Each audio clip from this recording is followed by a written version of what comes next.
kepada Ibunda Siti Rukayah dengan segala hormat kesempatan saya haturkan. Semoga Bunda. Terima kasih. Bismillahirrahmanirrahim. Assalamualaikum warahmatullahi wabarakatuh. Waalaikumsalam warahmatullahi wabarakatuh.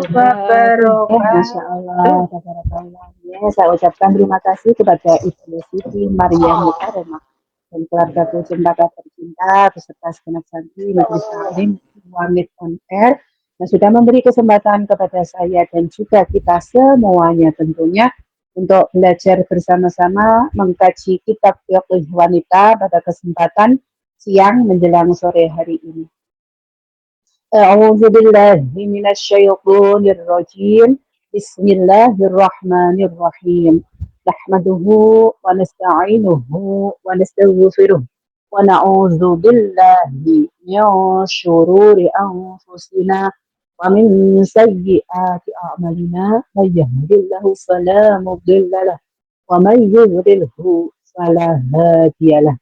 Allahumma shalli wa sallim ala sayyidina Muhammad wa ala alihi wa sahbihi wa barik wa sallim ajma'in, amma ba'd. Hadirin kiram, para alimul ulama, segenap dewan asatidz wa ustadzat, segenap bapak ibu pendiri, pembimbing, segenap dewan pertimbangan Majelis Ta'lim Iwamid on Air, nafa'anallahu bihim wa bi'ulumihim fid dunya wal akhirah. Amin. Kepada yang terhormat beliau, Ibu Nda Widyari, beserta Ibu Deli Sapna Reza, selaku Ketua dan Wakil Ketua Umum Majelis Ta'lim Iwamid on Air, beserta segenap jajaran pengurus harian Kabinet Syaba'ata Asyara, rahimakumullah.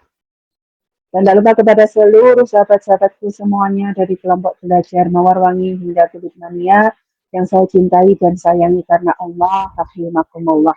Hamdan wa syukranillah, puji syukur kehadirat Allah Ta'ala yang mana fi hadal yaumil mubarak, hari ini Selasa 7 Juli 2026 Masehi bertepatan dengan tanggal 22 Muharram 1448 Hijriah. Allah masih memperkenankan kepada kita semuanya untuk bermujalasah, untuk bermuwajahah suara kita di aula Majelis Ta'lim Iwamid on Air tercinta kita semuanya dalam keadaan sehat walafiat, zahiran wa batinan, insya Allah. Ya, karena itu tiada henti-hentinya kita semuanya senantiasa memuji syukur kehadiratnya biqaulina alhamdulillahi rabbil alamin. Alhamdulillahi rabbil alamin. Allahumma shalli wa sallim wa barik alaihi wa ala alihi wa ashabihi. Kedua kalinya sholawat serta salamnya Allah senantiasa kita sanjungkan ke haribaan insan pilihan dari akhir zaman, Nabi yang telah menuntun umat minaz zulumat ilan nur, dari zaman jahiliyah menuju zaman Islamiyah dengan membawa risalah kebenaran, yakni ad-dinul Islam, agama Islam. Dan semoga dengan senantiasa kita semuanya memperbanyak bacaan sholawat kita, mengagungkan asma Rasulullah, serta mengikuti apa yang menjadi segenap ajaran serta sunnah-sunnah beliau. Semoga kita semuanya senantiasa mendapatkan keberkahan di alam dunia ini, dan yang senantiasa kita harapkan syafa'ah mujmahnya kelak yaumil qiyamah. Amin ya rabbal alamin.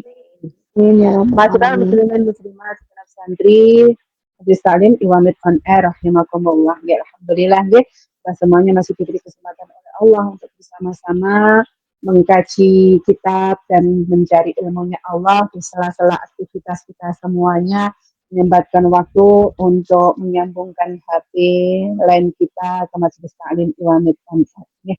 Semoga apa yang menjadi ikhtiar kita, apa yang menjadi usaha kita semuanya dalam bertolabul ilmi, dalam menambah hasanah ilmu pengetahuan kita, Allah pun memberi kemudahan, Allah pun memberikan kefasihan lisan dan juga kelimpatan pikiran ataupun kecerdasan pikiran kita untuk menerima setiap ilmu yang kita cari. Kita berusaha menambahkan ke dalam tambahan ilmu kita semuanya. Amin ya rabbal alamin. Ya, masya Allah, Amin. tabarakallah ya. Terima kasih kita semuanya kembali belajar bersama-sama kita fikih. Sekarang bab mandi ya. Nah, langsung saja ke materi ya Bu ya. Saksep ngaten nggih insyaallah karena memanfaatkan waktu ngaten. Nggih dan jangan lupa insyaallah seperti janji saya kemarin insyaallah nanti di jam 4-an ngaten insyaallah nanti ada pertanyaan untuk panjenengan eh napa untuk secara perorangan ngaten nggih insyaallah nanti ada spesial khusus ngaten kalau misalnya jenengan monggo untuk berpartisipasi semuanya yang di dalam boleh menjawab ngaten terus nanti siapa yang benar insyaallah mendapatkan kenangan dari saya. Nggih Bukan insyaallah itu nggih diperbolehkan, nanti di Bun. akhir nggih. Pendidikan Dalam diperbolehkan. Pendidikan diperbolehkan. rata semuanya boleh insyaallah nggih. Oh, boleh, Insyaallah Mbak semuanya Ulfa. boleh semuanya santri Iwami tanpa terkecuali nggih. Kalau boleh, boleh semuanya nanti di akhir saja biar biar efisien waktunya. Boleh Kecuali semuanya, Bu boleh. Suci, Bunda. Kalau Bu Suci nanti ngamuk ke rekan-rekan. Bu Suci sudah bisa kok. Ya, Bu di Suci fikih udah insya Allah nggak ada istilah senior, nggak ada istilah senior, semuanya belajar ngoten nggih kalau di fikih. Mungkin tentang Iwamit, ya beliau lebih lama, lebih mengetahui sejarahnya Iwamit, boleh dikatakan senior ngoten nggih. Tapi insya Allah di Senior, ilmu fikih iya nggak tadi ada wong istilah kene ya ora senior. ngerti berapa udur yang paham, hitung-hitungannya ora ngerti ya malah. Iya. Ini nanti pertanyaan juga fikih, fikih wanita juga nanti ya sudah kita pelajari maupun yang dulu-dulu di kitab dulu terdahulu yang sudah kita pelajari. Ya, nanti bersama-sama boleh semuanya berhak untuk menjawab. Ya, ya. Sekarang ke materi terlebih dahulu. Bismillahirrahmanirrahim. Bab mandi. Ketetapan mandi. Ya, hendaklah wanita muslimah mengetahui bahwa mandi itu ditetapkan melalui Al-Quran dan juga Al-Hadis. Di antaranya adalah firman Allah Subhanahu wa Ta'ala, dan jika kalian junub, maka mandilah, di dalam surah Al-Ma'idah ayat 6. Demikian juga firman-Nya yang lain, janganlah menghampiri masjid sedang kalian dalam keadaan junub kecuali sekedar berlalu saja sehingga kalian mandi. Surah An-Nisa ayat 43. Rasulullah bersabda, "Idza tajawazal khitan faqad wajabal ghusl." Rawahu Muslim. Apabila dua kemaluan saling bersentuhan, maka telah diwajibkan atas keduanya untuk mandi. Hadis riwayat Muslim. Mandi di sini adalah membasahi seluruh tubuh dengan air, menetapkan niat dalam mandi. Ini merupakan hal yang wajib bagi laki-laki maupun wanita. Ya, jamaah Iwami rahimakumullah, mandi ataupun rutinitas bersih badan kita semuanya, insya Allah setiap hari kita lakukan. Walaupun tidak bisa dipungkiri, kalau di Taiwan mungkin sehari 1 kali, atau lebih dari 2 kali, 3 kali nih santri Wamit. Kalau ada, masya Allah, berarti majikan jenengan memang Kali Bun, memperbolehkan. mandi sapi ya. Rata-rata 1 kali, gitu, sehari 1 kali, gitu, kita semuanya, gitu, masya Allah, subhanallah. Ya mungkin yang 2-3 kali kita diberi kebebasan, ataupun mungkin kita mencuri-curi waktu, ada juga ya seperti itu kan kadang, masya Allah, sekarang musimnya panas sekar membahana, mungkin nggak nyaman. Yang majikan pergi kemana, kita nyerintut guyur sebentar, kadang seperti itu juga ada, mungkin ya. Jadi mandi yang dimaksud di sini bukan hanya sekedar mandi biasa, tapi mandi yang diwajibkan. Yang pertama di sini disebutkan, jika kalian junub maka mandilah, dalam surah Al-Ma'idah ayat 6. Yang dimaksud junub adalah berhubungan badan antara laki-laki dan perempuan ataupun bersentuhannya kelamin laki-laki dan perempuan, ya, maka itu semuanya sudah diwajibkan mandi. Ya. Jadi mohon maaf, ya, dijelaskan lebih detail lagi. Mohon maaf, misalnya, jenengan lagi berhubungan badan dengan suami, ya, kemudian belum tuntas, ya, paham ya yang dimaksud belum tuntas ya? Istilahnya masih belum selesai, belum sampai klimaksnya. Dilalah kok mungkin ada tamu, mungkin ada sesuatu yang menghalangi sehingga mengharuskan untuk segera mengakhiri. Padahal belum sampai, masalahnya belum sampai puas sama puas. Kemudian jenengan menyudahi, ya, berhubungan tadi. maka itu pun juga harus mandi, walaupun belum sama-sama puas. Ataupun mohon maaf sekali, misalnya baru saja bersentuhan. Di sini juga disebutkan, jika dua kemaluan saling bersentuhan, maka diwajibkan atas keduanya untuk mandi.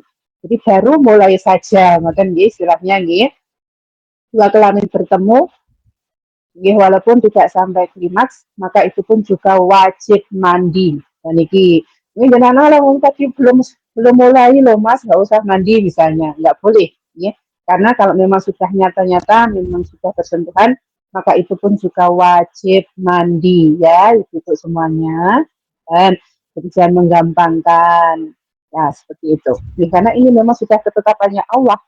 Kalau lagi junub, lagi selesai haid, sudah selesai haid, selesai nifas, selesai wiladah, memang kita diwajibkan. Wajib itu sesuatu yang harus kita lakukan. Kalau kita tidak melakukannya, kita mendapatkan dosa. Wajib ya Bu.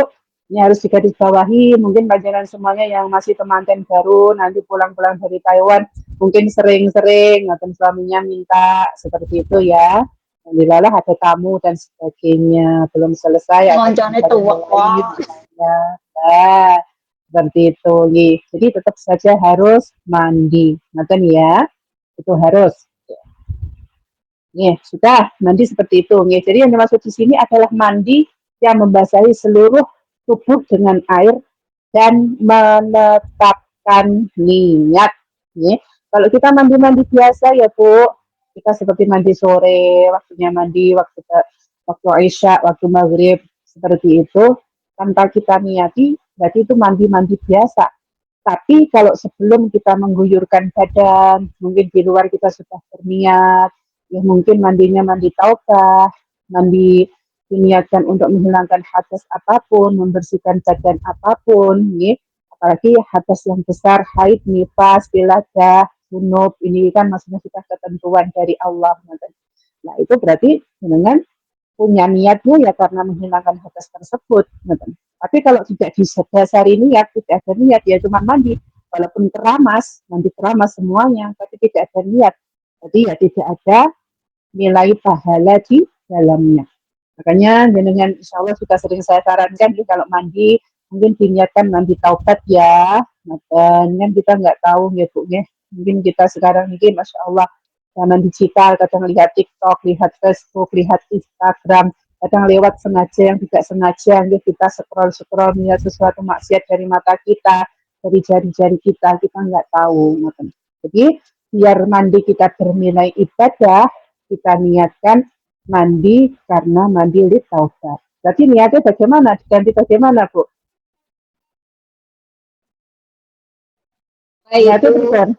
Nawa itu Hadasil akbaril Bun, lalu menyebutkan misalnya haid ya minal haidi. Ini yang bukan menghilangkan hadas besar ya. Berarti ini hadis Zuhri ataupun juga kita niat pakai bahasa Indonesia. Ya Allah, saya berniat mandi sunnatal lillahi ta'ala. Bener. Nah, itu ghuslah lirafa'il hadasil asghari ataupun juga nawa itu ghuslah lit taubati, ngaten mawon sudah bisa sunnatal lillahi ta'ala, sudah sunah karena ini bukan amalan wajib bagi kita semuanya. Jadi di awal niat kita niatkan dari badan-badan kita, jari-jari kita, wajah kita, mata kita, wajah kan, mata kan letaknya di wajah ya, seperti itu Jadi kita membasuh dengan niatkan semoga apa yang saya lihat, mungkin tidak sengaja saya lihat, Allah mengampuni dari pandangan-pandangan yang pernah saya lakukan. Dan insya Allah seperti itu niatnya bernilai pahala bagi kita semua. Sampun selanjutnya. Hal-hal yang mewajibkan mandi. Yang pertama, keluarnya mani karena syahwat, baik dalam tidur maupun tidak. Hendaklah wanita muslimah mengetahui bahwa keluarnya mani yang disertai perasaan nikmat mewajibkan untuk mandi, baik itu dalam keadaan tidur maupun tidak. Ini merupakan pendapat para fuqaha secara umum, dan tidak ada perbedaan pendapat dalam masalah tersebut. Hal ini sebagaimana diriwayatkan dalam hadis Ummu Salamah, ya Rasulullah, innallaha yastahyi minal haqq, fahal alal mar'ah an ghusrin idza hiya ihtimalat. Faqala Rasulullah, na'am, idza ra'tal ma'. Muttafaqun alaihi. Wahai Rasulullah, sesungguhnya Allah tidak malu terhadap kebenaran, maka aku pun tidak malu untuk bertanya. Apakah wanita wajib mandi bila bermimpi? Rasulullah menjawab, ya, apabila ia melihat air mani setelah ia bangun. Hadis riwayat muttafaqun alaih. Air mani laki-laki itu berwarna putih dan kental, sedangkan bagi wanita berwarna kuning dan encer. Apabila ada sesuatu yang keluar menyerupai mani yang diakibatkan oleh rasa sakit atau karena cuaca dingin dengan tidak disertai syahwat, maka hal itu tidak mewajibkan mandi. Ini merupakan pendapat Abu Hanifah dan Imam Malik. Sedangkan Imam Asy-Syafi'i berpendapat bahwa yang demikian itu mewajibkan mandi. Pendapat ini didasarkan pada sabda Rasulullah yang artinya apabila ia mengeluarkan air mani, juga ketika air mani yang keluar mewajibkan mandi. Bagaimana ketika keluar mani pada saat tidak sadarkan diri. Jamaah ilmu rahimakumullah, kita semuanya pasti pernah bermimpi. Tidur kan setiap hari, siang istirahat siang ataupun malam kita bisa tidur malam seperti itu. Yang namanya orang dia pasti ada mimpi, nggak mungkin nggak pernah bermimpi sama sekali ya. Ya, awalnya mimpi dikejar-kejar anjing, ya kadang niku lari sampai sekenceng-kencengnya, ngoten ya. Sampai kepeyo-peyo, ngoten sampai masya Allah, ngoten itu juga ada. Nah, yang dimaksud di sini adalah ketika mungkin kita pernah mimpi basah dalam artian mungkin pernah mimpi berhubungan badan dengan siapapun. Nah, mimpi ini kan nggak jelas ya Bu, ya. Tiba-tiba saja kadang seperti itu. Nonton ya. Mungkin ada yang pernah mengalami hal tersebut. Maka di sini Rasulullah mengatakan dari pertanyaan Ummu Sulaim tersebut. Ya, jadi ketika aku bermimpi di dalam tidur, kemudian merasakan kenikmatan ataupun rasa enak nih. Jadi seperti kalau kita berhubungan badan sampai klimaks seperti itu ya, sampai puas, sampai puncaknya seperti itu. Maka kalau seperti ini dirasakan dan jenengan juga istilahnya ini dalam keadaan sadar, oh tapi kok saya bermimpi berhubungan badan, sampai terasa nikmat dan sebagainya, maka wajib mandi. Ini juga wajib mandi. Jadi orang diwajibkan mandi seperti tadi bukan haid, nifas, junub saja, junub secara langsung dalam artian berhubungan badan laki-laki suami istri ini pun buatan. Tapi ketika mimpi basah pun juga sama. Betul ya ibu semuanya. Mungkin efek kangen lama tak jumpa. Ada seperti itu ya. Nah, kalau yang seperti ini maka jangan pun ketika bangun wajib untuk mandi. Betul ya Bu? Iya. Karena dari zaman Rasulullah, Ummu Sulaim pun maksudnya juga bertanya kepada Rasulullah, ya kan? Kan kita semuanya ini kan perempuan itu punya sifat haya ataupun pemalu, ya. Seperti itu. Jadi kadang itu malu untuk bertanya tentang yang tabu-tabu ataupun intim itu kayaknya malu. Tapi di sini Ummu Sulaim tidak, ya, karena beliau Allah tidak malu dengan kebenaran. Jadi untuk menuntun kebenaran, untuk mendapatkan kebenaran, bertanya kepada Rasulullah. Jadi ketika mimpi kok mendapatkan kenikmatan, maka dia wajib untuk mandi besar. Ya. Apabila seorang wanita bermimpi, tetapi ia tidak melihat bekas dari air maninya ketika ia bangun, maka ia tidak berkewajiban mandi karenanya. Para ulama telah bersepakat akan ketetapan tersebut, karena wanita tersebut tidak melihat adanya bekas air yang keluar. Sedangkan itu merupakan syarat wajibnya mandi. Jadi kalau mendapatkan basah-basah, mohon maaf di celana dalam kita ataupun di tempat kita tidur, maka kita wajib untuk mandi. Seperti itu ya. Karena memang kalau perempuan, mohon maaf, kan biasanya cuman mungkin basah sedikit saja, dia tidak terlihat maninya, beda dengan laki-laki. Kalau laki-laki kan ada wujudnya ya, seperti itu. Kalau perempuan kan, ya wanita itu nggak sama ya Bu ya. Insya Allah kita pun juga memahami lah, karena setiap wanita biasanya cuma merasakannya saja, ada kepuasan tersendiri seperti itu. Jadi nggak kelihatan wujud air maninya. Apabila ia terbangun dari tidur dan menemukan sesuatu yang basah di celananya, tetapi ia tidak mengetahui apakah yang keluar itu, maka yang lebih afdal baginya adalah mandi. Ya. Apabila melihat bekas seperti mani yang menempel pada pakaiannya, setelah ia mengerjakan sholat, maka ia berkewajiban mandi serta mengulang kembali sholat yang telah dikerjakan sebelumnya. Apabila dalam satu kain ditiduri oleh dua wanita, kemudian salah seorang keduanya yakin bahwa bekas yang menempel, kemudian salah seorang dari keduanya yakin bahwa bekas yang menempel pada pakaian itu dikarenakan tidur berdua, maka ia wajib mandi dan mengulangi sholatnya. Akan tetapi apabila ragu, maka ia tidak wajib dan mengulangi sholatnya. Jemaah yuwami rahimakumullah. Insya Allah kita lebih paham pada diri kita sendiri. Ya, ketika tidur misalnya, tadi cuman gerambiangan saja, kayaknya ngobrol dengan suaminya, mohon maaf ya, cuman ngobrol saja, tidak melakukan aktivitas apapun. Kemudian ketika bangun pun jenengan tidak menemui tanda-tanda habis berhubungan dan sebagainya, tidak ada cairan di celana jenengan, ya sudah, jenengan berkeyakinan tidak melakukan hal tersebut, ya sudah. Tapi ketika bangun kok tiba-tiba mungkin melihat celananya basah, kok mungkin melihat ada kotoran, ya sudah, lebih baik mandi. Itu saja ya yang digarisbawahi. Selanjutnya, apabila seorang istri dicumbu selain pada kemaluan. Apabila seorang suami mencumbui istrinya selain pada kemaluannya, lalu air mani sang suami keluar mengenai kemaluan istrinya, kemudian sang istri pun merasakan hal yang sama, maka sang istri juga berkewajiban mandi. Sedang apabila seorang suami mencumbui istrinya, lalu air maninya keluar mengenai kemaluan istrinya, kemudian sang istri mandi, dan setelah itu ia atau sang istri baru mendapatkan sesuatu yang menyerupai mani keluar dari kemaluannya, maka hal ini ada dua pendapat. Yang pertama, tidak ada kewajiban baginya untuk mandi lagi. Ini adalah pendapat Qatadah, Auza'i, dan Ishaq.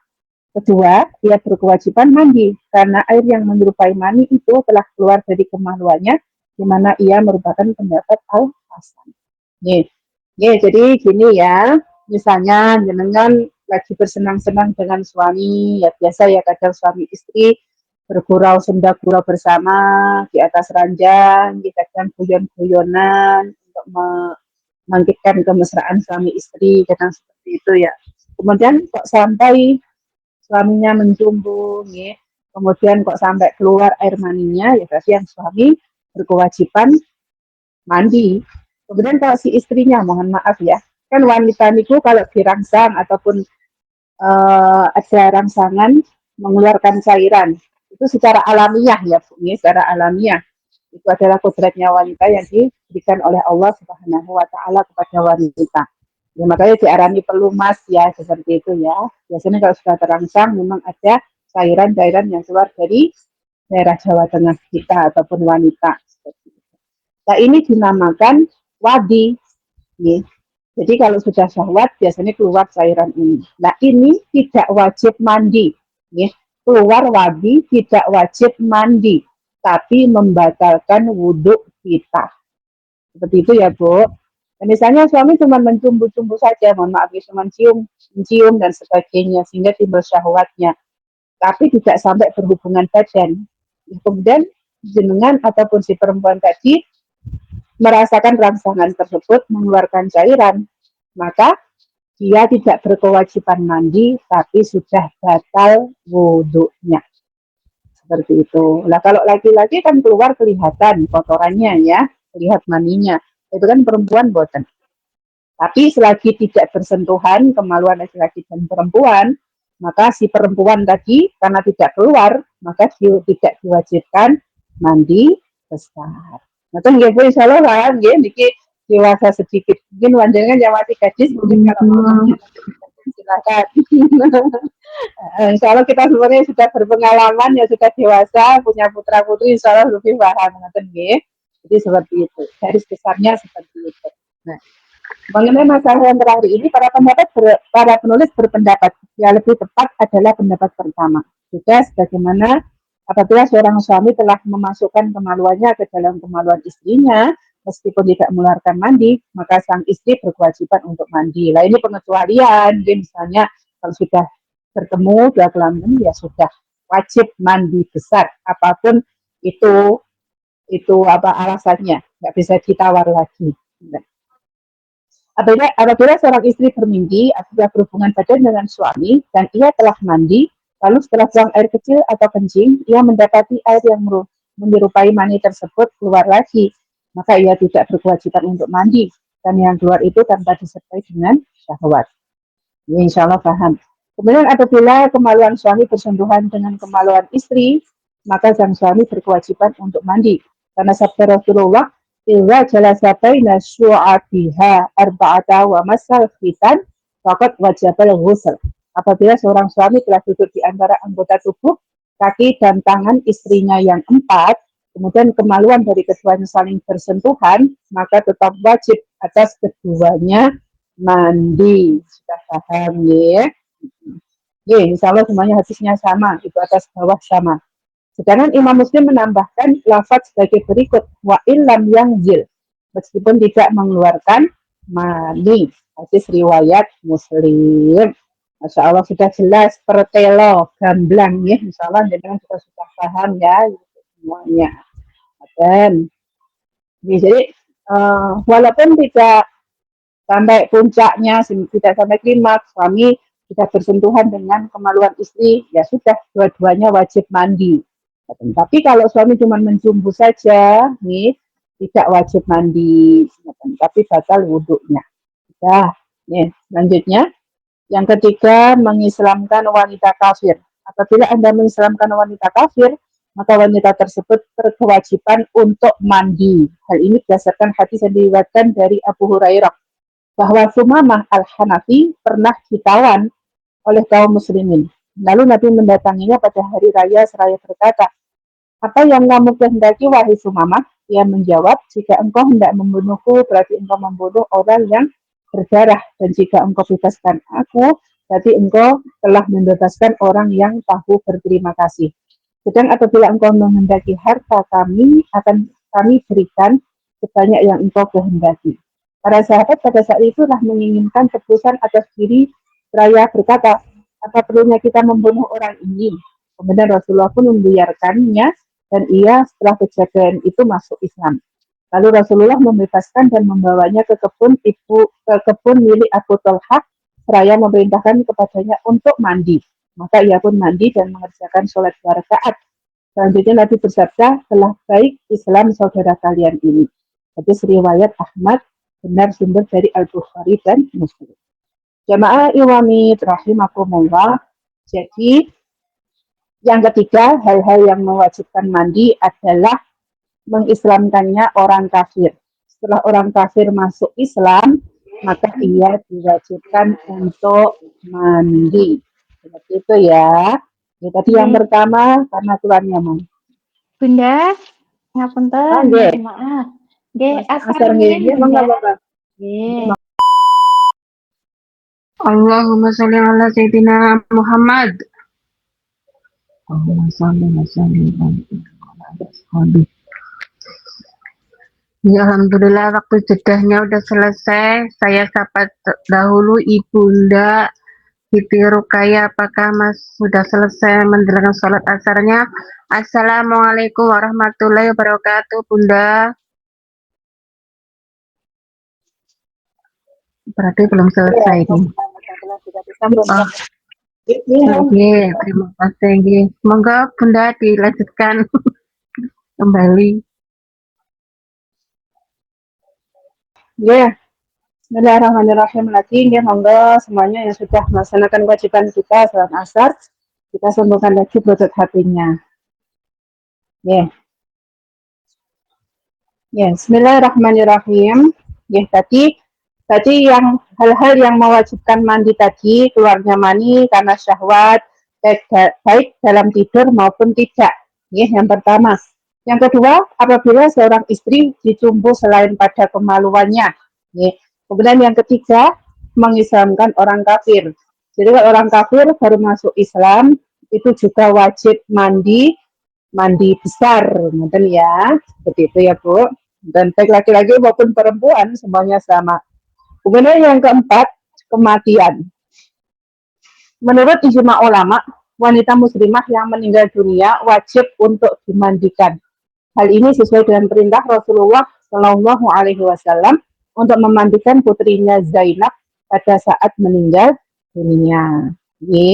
Jadi mati pun kita juga diwajibkan untuk mandi. Jadi yang berkewajiban memandikan adalah orang yang masih hidup. Mandi sendiri nanti ya takut para pelayatnya. Seperti itu ya. Sudah selesai hal-hal yang mewajibkan mandi tadi. Selanjutnya, apabila wanita yang sedang haid itu junub.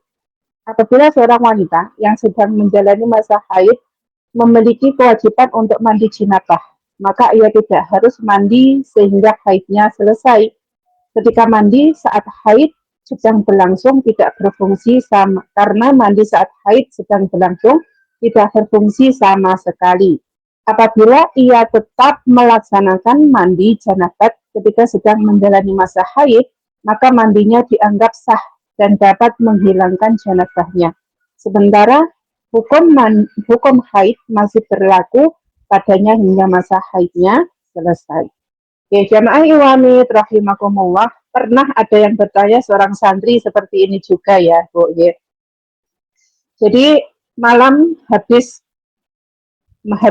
sama suaminya, berkumpul suami istri. Kemudian ketika menjelang subuh mau bangun, ternyata kan belum sempat mandi tadi, selain junub tidak segera mandi.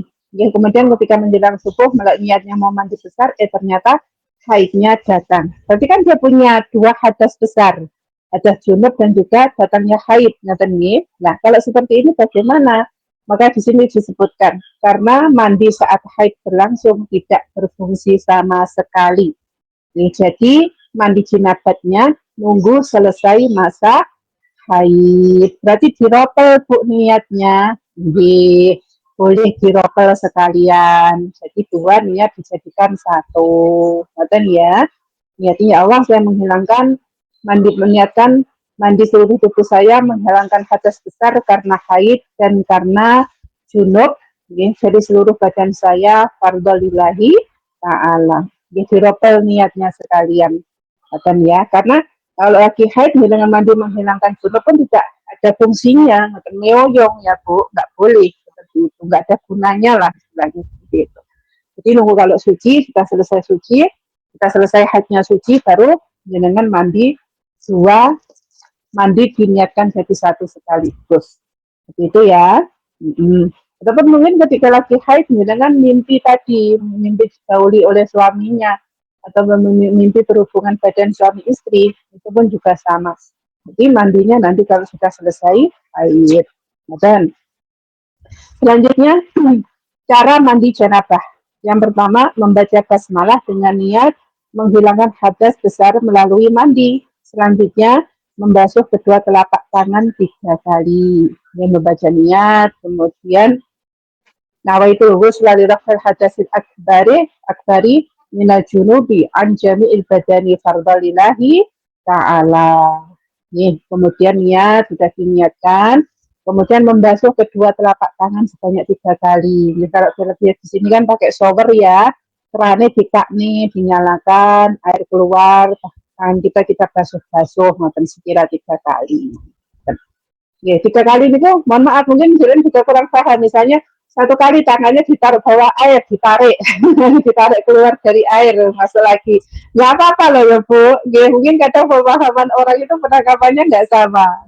Kadang itu yang namanya 3 kali itu kadang itu tangannya dimasukkan ke tempat keran bawah air, keran air, ditarik ke luar biar tidak terkena air.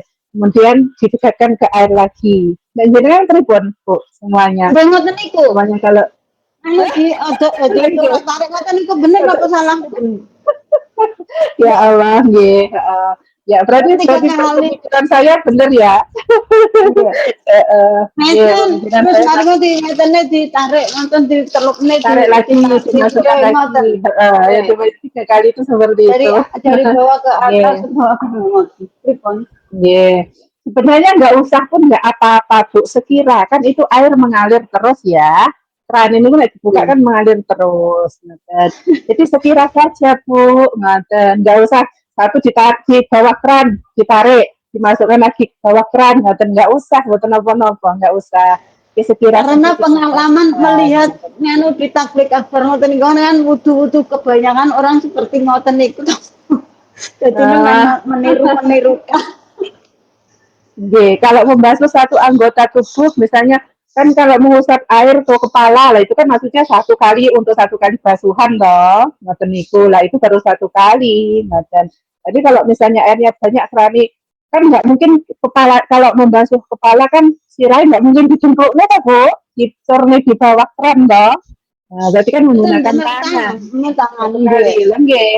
Kalau menggunakan sarana Cuma lain satu berarti kali satu cukup cukup usapan. Bun, niku lek membasuh mata membasuh kepala.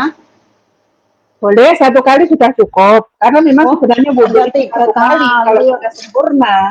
Dia sudah Hmm. sempurna terkena pokoknya sudah merembet ke kulit kepala sudah Bu, kena ke kulit kepala ini kerasa basah sudah loh ya. Nggak usah terlalu banyak-banyak, nggak apa-apa. Nih sebenarnya wudhu itu satu kali saja kalau sudah sempurna sudah loh Bu, nggak usah diulang-ulang ngoten loh. Ngoten.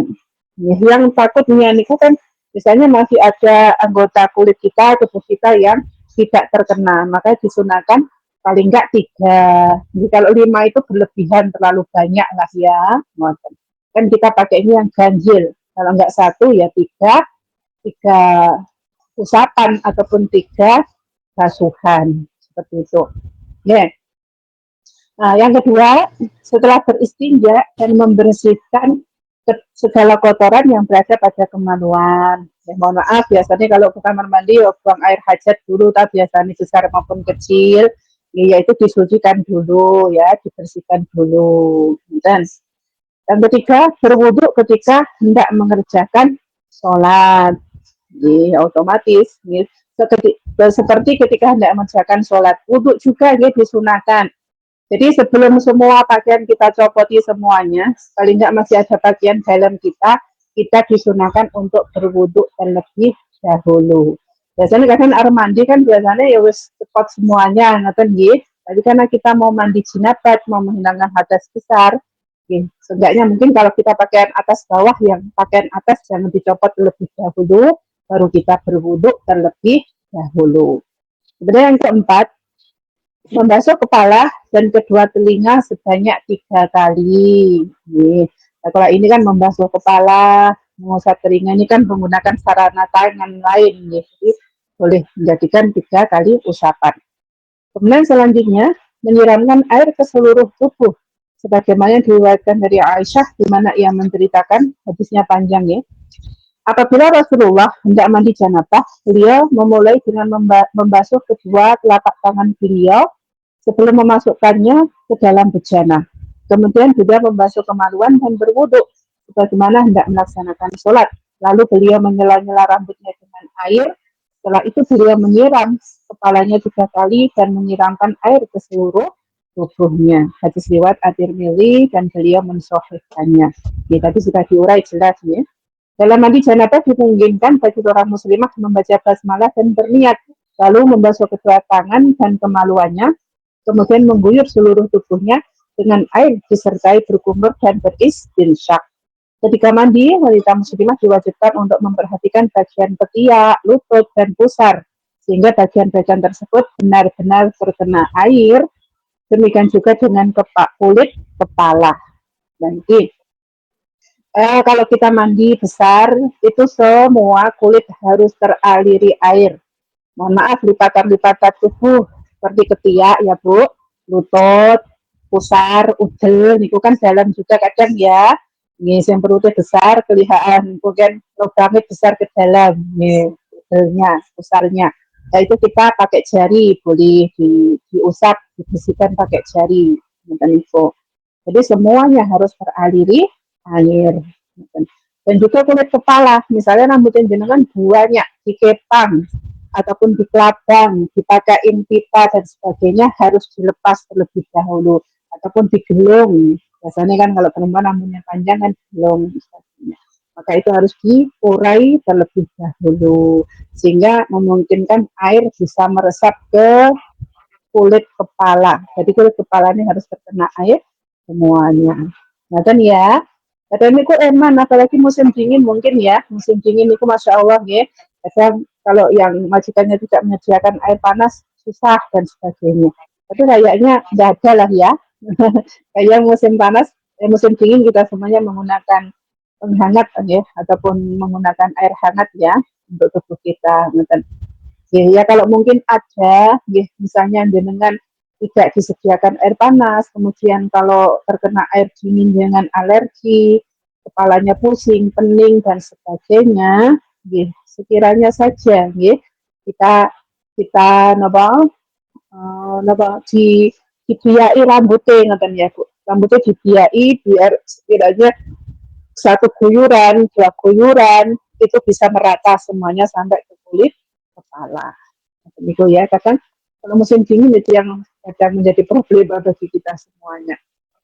Tapi kalau yang ada penghangatnya ya alhamdulillah tidak ada masalah. Nih, seperti itu ya. Jadi cara mandi janabah yang pertama membaca basmalah dengan niat, kemudian membasuh kedua telapak tangan, membersihkan kotoran, berwudhu seperti ketika hendak sholat biasa, membasuh kepala dan kedua telinga, selanjutnya menyiram air ke seluruh tubuh. Itu. Ya, selanjutnya satu lagi poin ya. Hal-hal yang dimakruhkan dalam mandi.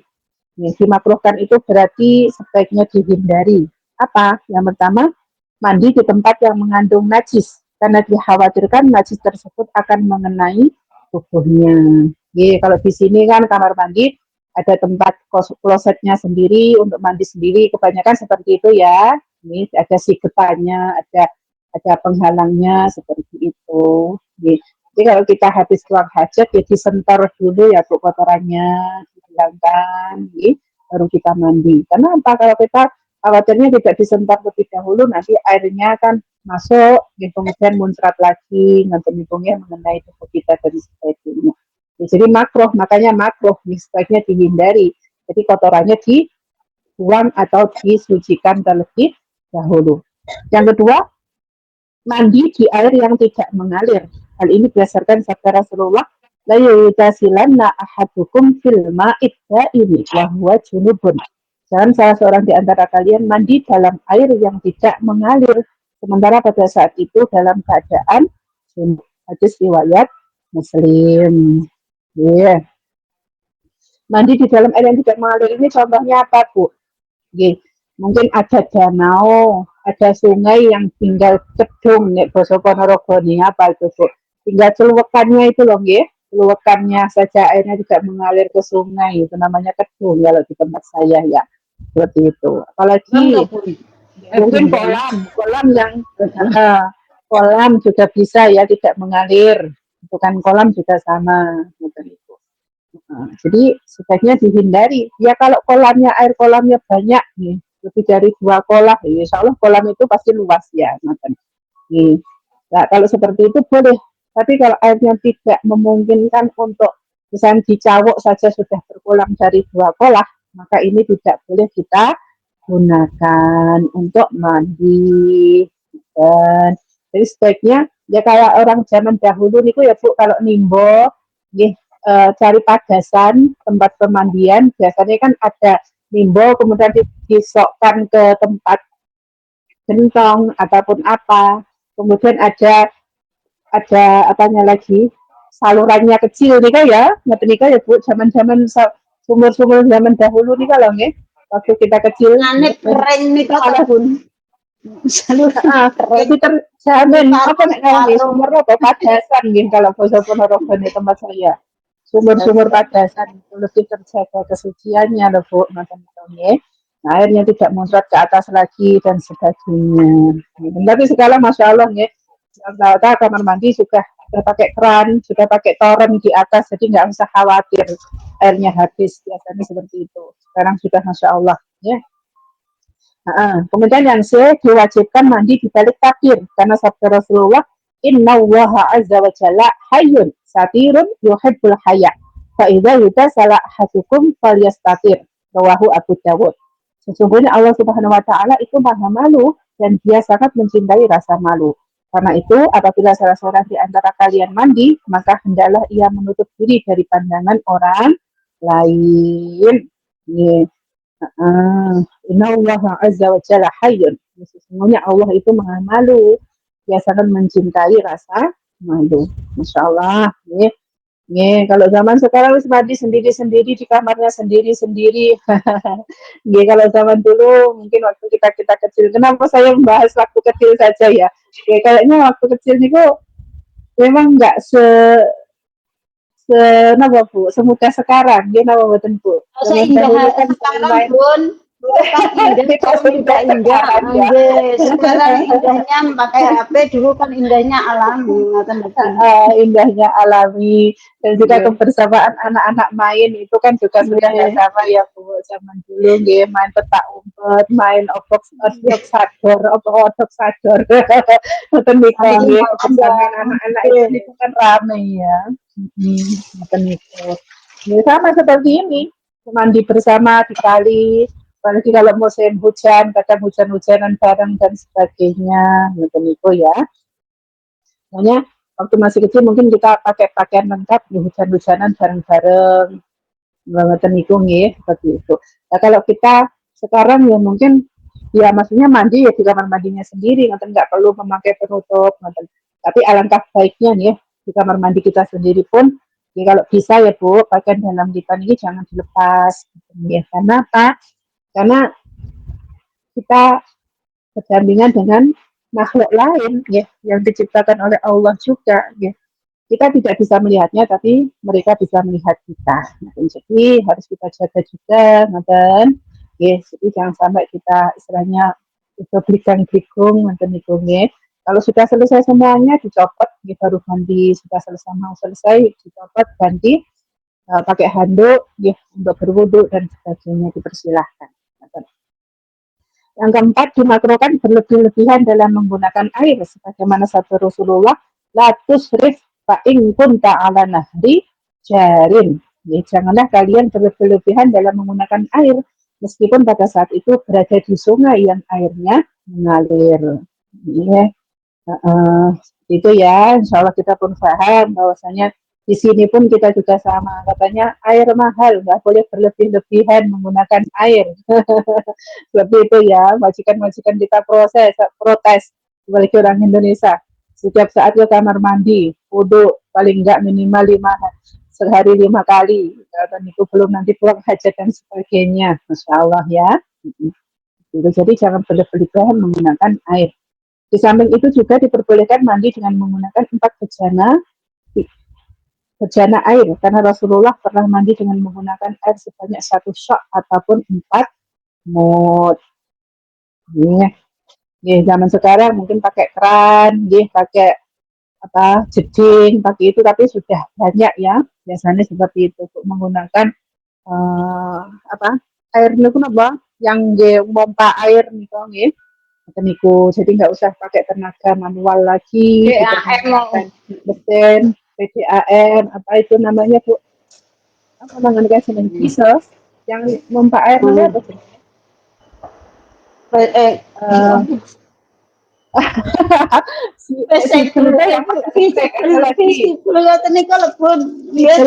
Itu yang sipil itu pakai listrik. Terus ada lagi yang pakai mesin, itu di rumah saya masih ada ya yang satu itu. Apa itu namanya? Diesel tak? Diesel. Bukan diesel. Sawah. Bukan. Satu lagi yang di rumah-rumah. Ya kayak diesel tapi kan lebih kecil itu kan kayaknya skalanya. Sanyo Bunda. Sanyo lah. Allah ku Marliana. Karena mama sanyo yang wangal kan. Iki wis anu sendiri lokal kayak rame lupa. Ya sanyo betul. Nah, itu kan Masya Allah itu ya sudah semakin mudah lah istilahnya ya, Masya Allah ya, sudah tidak sulit-sulit lagi, nimba-nimba lagi. Kalau zaman dulu kan pakai pring itu ya Bu, dibaluh pakai besi, pakai batu di belakang, satunya lagi pakai timba dikerek seperti itu. Masya Allah. Alhamdulillah. Zaman dulu kan seperti itu ya Bu. Aku merasakan pun itu Bun, merasakan itu. Merasakan. Pokoknya emak-emak tahun 80, 90 mungkin merasakan ya. Pring dikai batu Gitu. pripun nek njebol banyune, Bu? Kan pakai itu Mbak, dibalui kan keringnya panjang ya. Kemudian di belakang dikasih baluan waktu, depannya dikasih timba kerean. Jadi nek nyerek ke atas biar nggak berat itu loh Mbak. Kan kalau ke bawah Membutuhkan kosong. panjang niku mboten pernah Ya. lihat, mboten pernah Belum pernah lihat. berarti belum Pernah Betul kalau saya belum. pernah Yang Bu. belakang yang dikasih itu. Yang belakang yang dikasih. tanah pas-pasan ngoten dadi mboten pernah lihat. Semua Oh, nggak pernah. Itu bambu satunya buat timba, satunya buat batu. Jadi Betul. biar Kan ringan. jadi kalau naik airnya ke bawah memang sedikit berat, tapi kalau ke atas kan timbanya ada airnya, jadi dibantu batu yang belakang tadi kan nggak terlalu berat ke atas saya gitu loh Bu. Nonton. Cilian kula nih Ulfa ya tahu. Jadi jawab itu berarti aku sih kurang modern lagi yang timpel apa timbongnya Mbak? timbong Di apa? Masya Allah. Ini apa Bu Mbak? dalam Kerean ini. Kerean juga, terus ini apa? kerean Pakai lek gini dikira Mbak. kula kerean niko antene Iya, kerean nanti timbong lebih sendiri keren. kaya tarik tambang ngoten niko. Sampai hidup di zaman wis modern Semakin maju lah intinya seperti itu loh ya. Sumure ning jero ning omah, lek ngono ku prayo ketabrak kabeh. Nggih sebelum kerean itu kan dicemplungne terus. Ya Bu Pintu. Oh iya Bunda, itu apa namanya embernya diisi batu. Diisi batu terus cemplung ke. Kalau diisi batu awalnya berat, ke atasnya tambah berat Bu Mariana. Iya kan itu dikerek-kerek sana nggak ada itu, nggak ada kerekannya dulu itu. Ngeler-ngeler ngono kuwi. Kabeh tambang tenanan. Marliana ujungnya timba, ujung sana batu gitu loh. Enggak itu mah di dalamnya dikasih batu kecil itu kan biar kerendam embernya. Oh gitu banyu Pinggirnya Mbak Mariana itu pinggirnya. Mariana itu adanya biasanya di Jawa itu. Pinggirnya timba biar cepat tenggelam itu loh. Ya Allah ya Masya Allah ya.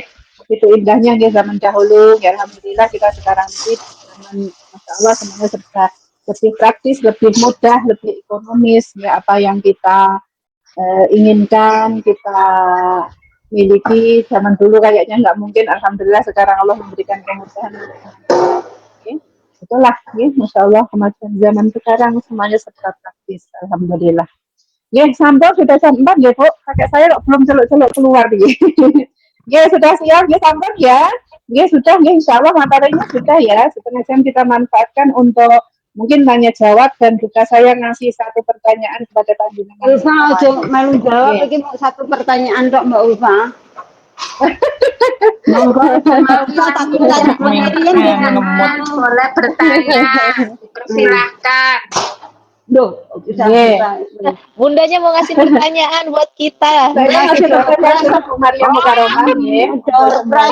Karena kemarin Kira kita yang mau ketika Malam Mas Santri kemarin kan kemarin waktu sedasar Mas Santri kemarin kan kayaknya ada yang protes ini gitu. Bu Kaya pertanyaannya sulit-sulit, Bu Kaya katanya pertanyaannya terlalu cepat dan sebagainya. Ya saya kan menerima kritik dan saran ya. Menerima kritik dan saran. Ya, jadinya ya untuk menebus semuanya. Pokoknya kritik kok Boleh yang nggak bisa jawab, Bu. Yes. Yes. Jadi kan menerima kritik. Nanti ini Yang menjawab perorangan, ngoten nggih. Yang bisa menjawab segera menjawab dan jawabannya harus benar nggih tanpa saya mengulang lagi pertanyaan. Jadi kalau misalnya saya memberi pertanyaan kurang jelas, saya ulangi pertanyaannya. Kalau sudah dengan mau menjawab, saya tidak akan mengulangi lagi pertanyaannya. Oke, Ma? Oke, Bunda, insya Allah. Oke, Bunda. Entar lanjut. Masih pertanyaan siap-siap, biasa nih. Siap-siap. Ini di kitab Risalatul Mahid kemarin ya. Di kitab Risalatul Mahid kemarin. Bismillahirrahmanirrahim. Hulfa mungkin pengamatnya siapa yang menjawab terlebih dahulu ya, Hulfa. Dengan ibu kegiatan nggak tahu menjawab. Jawab Lisa. Bismillahirrahmanirrahim. Pertanyaan saya di dalam surah Al-Baqarah ayat 222 itu adalah hal yang menerangkan tentang haid. Tentang haid di dalam surah Al-Baqarah ayat 222. Pertanyaannya saya, bagaimanakah cara memperlakukannya orang Yahudi, orang Nasrani, dan orang ketika zaman Rasulullah ketika menangani ataupun mendapati wanita yang sedang haid. Jadi ada 3 jawaban sekaligus. Suci disuruh keluar dari rumah. Suci. Bu Elva, Suci. pinten Bu? Bu Suci, Bu Elva. Oke, monggo. Niki. Sebentar. Bismillahirrahmanirrahim. Tadi belum di Bun, siapa yang menyebutkan nama gitu loh Bun. Tiba-tiba ya tadi Bu Endang keluar dari rumah. Tolong sebutkan nama terlebih dahulu gitu ya. Bumi. Sebutkan namanya dulu baru jalan.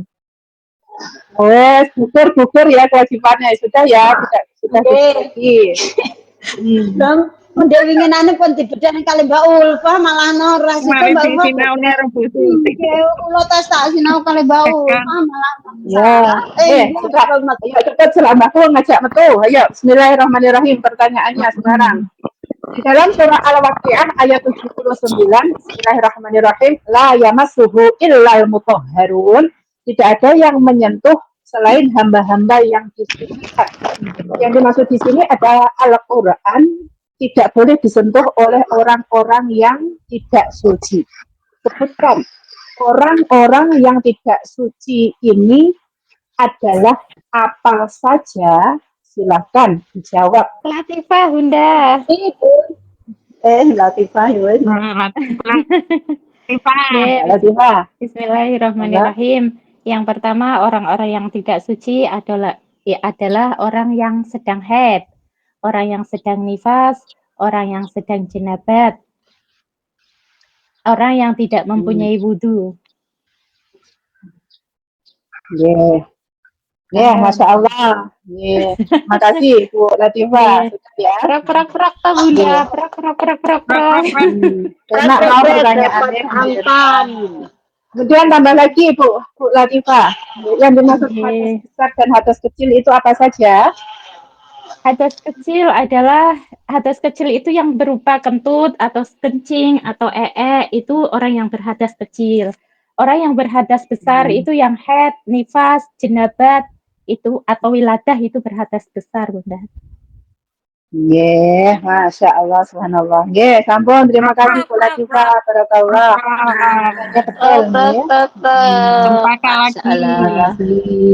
Tempatkan lagi, Masya Allah.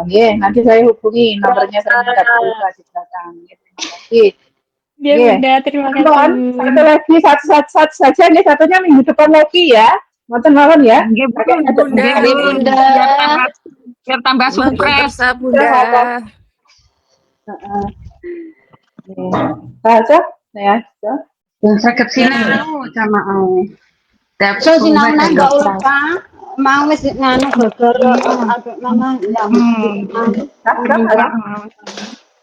Alhamdulillah baik. Sampun insya Allah itu saja dulu.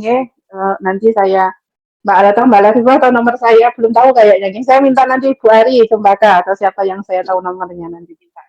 Ya, terima kasih barakallah semuanya. Ya, selanjutnya mungkin tanya jawab ataupun apa nih? Karena saya kakeknya mau berangkat nih Bu. Mohon maaf, enggak Bu Ulfa. Sampun Bunda, monggo Oke. lindu Terima Oh, kasih. sampun ya? Mbak Diana, Mau sudah ini ya, ya? waktunya sudah habis. Oh iya mau habis ini habis doa sama. nadom, munadoman. Lupa. Iya. Oke.